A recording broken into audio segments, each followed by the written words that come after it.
What's up everybody, Iron Will Roberts here. Welcome back to the Will Roberts Fitness channel where we discuss all things health, fitness, and performance. Today we're talking about lateral epicondylitis or tennis elbow, golfer's elbow, you might have heard about it, lots of different names. Basically it's inflammation or irritation in the lateral epicondyle of your elbow, the outside of your elbow right here. Medial epicondylitis would be irritation or inflammation in the inside of the elbow, the medial epicondyle right there, okay? But basically what you need to know is that it is inflammation or malfunction of your biceps and triceps, the forearm flexors and extensors, or sometimes it can be caused by something that seems unrelated, such as posture and function of your shoulder. Can you internally or externally rotate the shoulder? So let's jump into why it happens and how to fix it.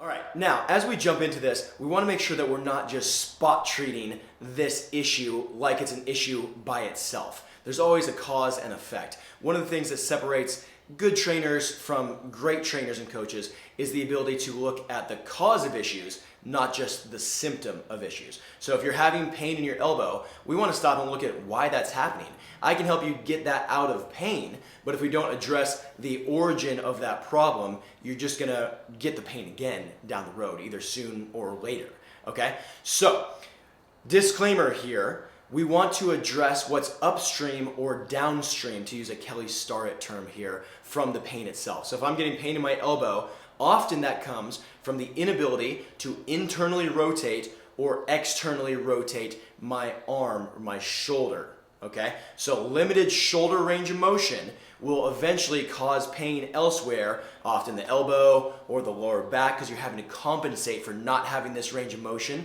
with other parts of your body. So if I go to throw a football and I can't externally rotate, I get stuck right here, you're gonna see someone like have to arch their back to pull the ball back to where they think it should be and then be able to throw it. If I can't internally rotate, if I'm going to throw that ball and I get stuck like here, then you're going to see something else happen. You're going to see the whole shoulder and the chest collapse so that you can actually follow through towards your target, okay? Now in a perfect world though, we'd have external rotation and be able to follow through and have that external rotation without the shoulder popping up and across. So maybe I can address this in another video if you guys want to see things on how to keep that shoulder in place, how to keep this kinetic chain working the way that it should. That's one of the things we talk about all the time with clients. We want to engage the whole body. Even if it's an upper body exercise, we're engaging the whole body. If it's a lower body exercise, we're engaging the whole body and starting to look at your body like it's this holistic thing that moves together and works together, okay? But for today, I'm just gonna leave you with, know that you have to address shoulder mechanics and have proper shoulder mechanics, or else your elbows are just never gonna feel better, okay? So I like to see, I'll leave you with this: squeeze the glutes, belly in, and chest up with the arms and shoulders relaxed. That's your base posture, okay? No slouching, no shrugging, no arching the lower back. All right, this is just our normal neutral posture. Okay, one last thing there on the unlikely causes of this. I've worked with a lot of baseball players and football players over the years, but especially the baseball players. They throw the ball just so hard and over and over and over again. They often get in this habit of over gripping objects, maybe when they throw or when they train in the gym. All right, so if they're doing a bicep curl, whereas you can just bicep curl just holding the bar, they're gonna death grip the bar, and it's like all this tenses up. Whereas we want the hands to actually be mostly relaxed for our purposes. We want to fire the lats hard, the biceps hard, to hold position and move that weight fast, but we want to actually do it free of excess tension. We don't want to over tense or tense unnecessarily, okay? So whether you're throwing a ball, shooting a hockey puck, like I was a hockey player growing up, you could shoot a hockey puck really hard without being overly tense. Okay? We don't want to tense up unnecessarily, or whatever you're doing in the gym. If I'm doing a push-up, like let's say on push-up handles or a bench press, if I start death gripping that bar, I'm going to start to get pain in my elbows as opposed to just keeping the hands relaxed and feeling my chest and my lats as I should. All right, here we go. Okay, so let's jump into the actual pain stuff, the way we get ourselves out of pain and undo that just junkiness that's going on in and around this joint, in the muscles surrounding the joint, and fix those tissues, reprogram the movement so that we can get back to lifting and training and playing our sports and living life the way that we want to, okay? First thing I have people do when they're getting pain here is to apply some self-massage. Now, you've probably foam rolled your quads, you've maybe used a massage stick on like your lats or something like that, but most people do not self-massage the smaller muscle groups. For one thing, they can just be hard to access, and I think we just kind of forget about them, okay? So biceps and triceps, forearms need to get some love, especially if you're getting pain in those areas. So here's what I use. Now you can use a foam roller a little bit on the forearms, massage stick works okay. I really like to use the rolling portion, the sleeve portion of a 45-pound Olympic bar. You can lay it on the ground and lie it on your back or your side and kind of roll it over yourself, or you can put it in a squat rack or a bench press rack and you can use it like this, okay? So I have it up here about just under shoulder height, and I'm just gonna pop my tricep onto it, and I'm just gonna start kind of rolling around forward and back and moving it in and out as I go, just to find different muscle fibers. I'm going to roll all the way out to my brachialis here. Now, if I find a spot that's really uncomfortable, I'm going to hang out there for a minute. Like actually, there's one right now. So I'm just going to kind of chill there. I'm going to take a big breath through my nose. I'm going to exhale and just relax and just kind of let it sink down into that, right? If you find areas that are easy and you need to give a little extra force, you can kind of lean into it with your chin, your shoulder and neck here, and actually apply some downward pressure with your head to push a little bit harder. All right, so I'm going biceps. I'm going to roll inward and then all the way into my biceps. I'm going to roll my biceps. That feels good. All right, if you find an area that's uncomfortable, hang out there for a little bit, take a breath or two. You can move your arm around a little bit, all right? And then once you feel like that is addressed and you see and feel some difference there, go to your forearm flexors. Same idea, all right? And then you're gonna roll inward, brachioradialis, all right? So forearm flexors, brachioradialis. This stuff up here, there is muscle up here. You'll find that there's a lot of cartilage and tissue, like non-muscle tissue there. You don't really roll that a lot. You can give it a little bit of love, but you won't see as much change there as like on the muscle tissue itself. But anyway, forearm flexors, forearm extensors. If you find some areas that are just messed up, give them some time, give them some love. For me, my forearms are usually pretty good. When I used to get a lot of elbow pain, I was always expecting it to be the forearms. And then when I started messing with it, it just wasn't. And it was usually my triceps. I had a lot of trauma in my triceps. Playing minor pro hockey and growing up playing hockey all those years, you take a lot of like slashes and stuff to your upper arms, so that makes sense that I have some residual trauma there, and I'm just having to kind of work through that to get it out. If I keep addressing this, I don't have elbow pain. When I don't and I neglect it, every now and then I'll get a little twinge of this if I'm doing a lot of bench press or a lot of shoulder press or something like that, okay? So lots of rolling, biceps, triceps, forearm flexors, extensors, as needed. Breathe, relax. When you find the areas that are really hard and uncomfortable, stay there for a while. All right, so let's jump into the first actual exercise here. This has been a real game changer for me. As I said, I had a lot of trauma in my triceps, so this has really helped work that out. Every person's a little bit different, and they have strengths and problems and past traumas and things in different places, but this has been an absolute game changer for me. So it's going to be a very simple tricep extension. There's a few different ways you can do this. You can do it with a stretchy band, like attached to a squat rack. You can do it on like a squat rack upright, doing a tricep extension, something like that. There's a bunch of different ways you can do it, but I really like the wall because it requires you to place your hands flat, and you get a very visual feedback. If your hands start to move, then you see imbalances there, and you just get to really see what's happening. Whereas with a band, if your hands kind of move a little bit, you don't really see it as much because the band's already moving around anyway. You'll see what I'm talking about here. So we're going to set up with the hands right in front of shoulders, ideally, with a nice 90-degree angle here. And we can modify this as needed. If you have tons of tightness and lots of pain, you might need to go up a little bit higher where this angle, this stretch right here in your forearm is not quite so great. But again, just adjust as needed as you go. As a general rule, the lower you put your hands and the further you stand from the wall, the harder it's going to be. And the closer you stand to the wall and the higher you put your hands, the easier it's going to be, okay? We're going to go right here in the middle to start. Forearms right about 90 degrees to the wall. And again, I'm going to spread out my fingers. I want to place my hand flat on the wall. So if one hand stays flat and one hand chronically wants to move out of the way like this and just kind of starts to roll you know that you have some imbalances on that side, and you really need to focus on pressing your whole hand into the wall and just keeping it as perfect as possible, okay?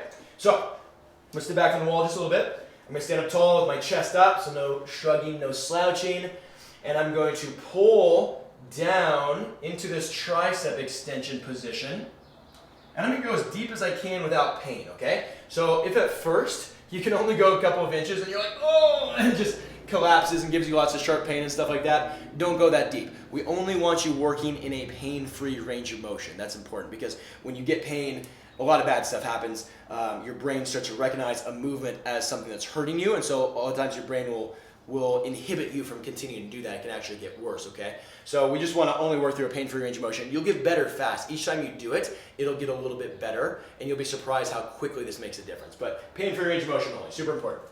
Okay, so I'm gonna pull down into this tricep extension, all right? As you go, even like within one set, you might find that the pain starts to lessen, and you're able to go deeper and deeper, like literally even within one set of 10 or 20 or 30 reps, all of a sudden you're going, hey, I'm getting deeper, my elbow's not hurting.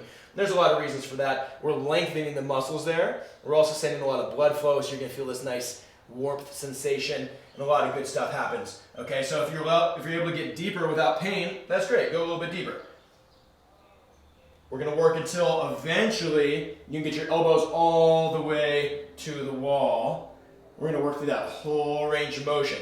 When that feels easy and good, maybe in the next few sessions, you can move your hands down the wall a little bit. There's a little bit greater stretch on my forearms now. I can move away from the wall a little bit more. Now it's gonna get a lot harder, okay? All of a sudden you put a lot of stretch and a lot of force on those triceps, okay? Now, as far as tempo, reps, sets, the time that you actually execute the rep in, we're gonna think slow on the eccentric. I was basically just doing normal reps here, so I'll demonstrate this way as well. So for healing tissue, especially when it's tight and tensed up and gummed up, we want to think about a slow eccentric. Eccentric is the lengthening portion, or sometimes called the negative portion, or just the downward portion of an exercise. 4 seconds on the way down, 6 seconds, 10 seconds on the way down, even as long as 3 minutes, 5 minutes on the way down. If we're only doing one rep, a lot of times I'll have people do a 3 to 5 minute eccentric, and it's just fully lengthening focused. All right, but let's say 10 reps for 6 to 10 seconds on the eccentric. Those are long, slow, difficult reps. I mean, 10 reps, if it's 6 seconds each, that's a minute-long set. If it's 10 seconds each, it gets long very, very quickly. So you're gonna get a massive pump in your triceps, and it's gonna feel really good, okay? So let me show you what that would look like. 1, 2, 3, 4, 5, 6, 7, 8, 9, and 10 seconds. I'm going to press all the way back to the top, okay? This, as I said, is an absolute game changer for people with trauma in their triceps. You're going to heal those tissues. You're going to send a bunch of blood flow, a bunch of nutrients to the muscles, to the area here, and see it heal. 3 sets of 10 with a slow, controlled, eccentric twice a week would be a great starting point. And then you can manipulate the reps. You can manipulate the tempo as you go. But start there. Okay, exercise number 2 is called the Zotman Curl. This one you want to be a little bit careful with because it can cause people pain if you go too heavy, or you get the position wrong, or you're just not ready for it yet. Tricep extension is definitely a great safe place for most people to start.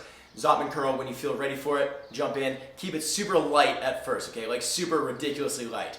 Here we go. We're gonna stand up tall. We're gonna start with the palms up, and you're going to curl to the top with the palms up. At the top position, you're going to rotate the hands so that the palms are facing downward, pronated, as opposed to supinated, which would be the palms up. So we're going to pronate the hands at the top, and then you're going to lower with the palms facing forward. Nice, slow, eccentric, again, 4, 6, 10 seconds on the way down.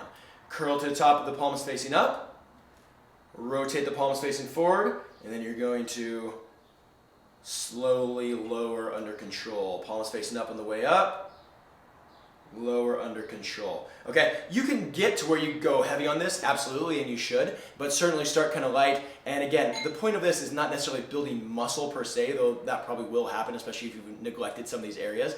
The point here is retraining movement patterns, getting a ton of time in that eccentric movement to lengthen those muscles, sending a bunch of blood flow, a bunch of nutrition to the muscles, and healing those tissues, healing those movement patterns, okay? So think about it like that. This is rehab, prehab that builds into strength work. And then as you get stronger, absolutely, load it up, go heavy as you can, under control with proper form. Make sure you're not, things going awry and you're slouching and wiggling and all that. Stand up tall, curl, rotate the palms facing forward, and then down under control as you go. Again, a good starting point for this would be 3 sets of 10 twice a week with a slow, controlled, eccentric, maybe 4, 6, 10 seconds on the way down. Okay, the third and final exercise for today is simply internal rotation. All right, you can grab any sort of object that's reasonably light. This is a safety squat peg from my squat rack. You could grab a broom handle or something along those lines. Keep it pretty light at first. The more you're in the middle of the object, the lighter it's going to feel, and the more that you're on the end of the object, the heavier it's going to feel. So keep that in mind as you go and as you progress this, okay? For internal rotation though, the reason this is effective, whenever we have muscles that are giving us trouble, it's usually because they're exceptionally tight, maybe they've gotten injured. Whenever a muscle is injured, it becomes tight. It's a protective mechanism. But we don't want to stay there. We have to then re-lengthen and re-strengthen those muscles so that we can back to normal life and become better and stronger than we were before when we got injured, okay? We don't just want to make pain go away. We want to make ourselves stronger than we were before so that we don't get injured again. All right, so anyway, tight muscles need to be lengthened and strengthened in that long, complete range of motion. So for instance, why this is relevant for us, if my forearms, my bicep, my tricep, my brachialis is really tight, everything over here is tight and tense, I want to lengthen it. And then we can stretch it. Passive stretching does have its place. However, I will say that with this, the most success I've seen for people is where we can load the movement and bridge the gap between stretching and strength training. So we're going to grab our object here, and keep your arm right about 90 degrees or so, and you're going to internally rotate as far as you can, again in a pain-free range of motion, until you feel a nice stretch at the bottom of these muscles on the outside of your elbow, outside of your arm, okay? So these are this is what's supporting you in an externally rotated position. We're going to internally rotate to stretch everything there. So let me show you here. So I'm going to grab my object, and I'm going to keep my arm right about 90 degrees or so. We're trying to always go to pain, but not into pain. So for instance, if I have pain right about here in this position, I'm going to back off just a little bit to about that position where I don't have pain, but almost in that painful range of motion. And then each time I do this, I'm going to get a little bit further and further and further, okay? So let's just say 90 degrees as a frame of reference, but always approaching the pain-free range of motion. All right?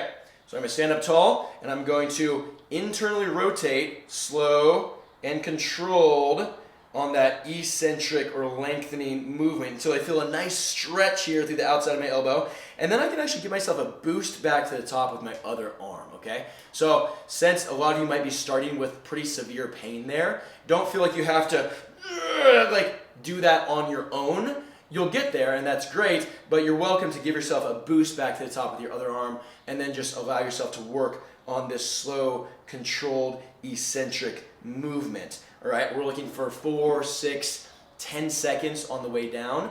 Or again, I've had people do this for one slow rep, 3 to 5 minutes on the way down. It's super duper hard, but so helpful and effective. So what this would really look like at real speed here, let's do a 6-second eccentric. I'm going to stand up tall, chest up, no shrugging, no slouching, and I'm going to 1, 2, internally rotating, 3, 4, 5, 6. Nice stretch, and I'm going to boost myself back to the top. 1, 2, 3, 4, 5, 6. I'm going to give myself a boost. Okay? 1, 2, 3, 4. Once you get stronger, you can remove the boost and just pull back to the top. Externally rotating. 1, 2, 3 on the way down. 4, 5, 6. Nice stretch there. Make sure you're not letting the elbow hang out to feel like you're getting deeper. Like, oh, I got really deep on that one, but you're like leaning over and your elbow is winged out to the side. Keep the elbow nice and tight.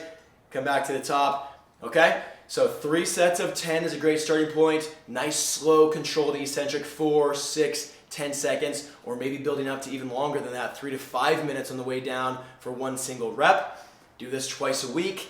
We're going to send a ton of blood flow to those muscle tissues, a bunch of nutrition to the muscles. We're going to ungunk that area, retrain the movement patterns. This is also something that once you get yourself out of pain, you can use for what I call prehab, which is just maintenance to keep you out of pain. You could use it before your lifting sessions, maybe after as kind of a reset. It'd be great to do on bench press days, shoulder press days, whatever irritates it, do this before it and or after it. You could do a set before that day and a set after to reset everything. Again, I like to think about this as bridging the gap between physical therapy and strength training. Bridging the gap between stretching and strengthening. So we're working length and strength in these muscle groups. And when you do that, man, the results are just ridiculous, and there's just not anything that you can't accomplish, okay? You want to get strong for your sport, you want to get out of pain so you can play with your kids, you want to have longevity in your health and fitness career so you can be doing this for the rest of your life, you can do that. All right, that's it for today. So what did we cover? We massaged the area, self-massage, biceps, triceps, and forearms. We did our wall tricep extension. We did our Zotman curl, and then we did our internal rotation, okay? Try those out. Let me know how it goes. If you get any great wins, be sure to comment. I'd love to hear about the process, and I will see you next time.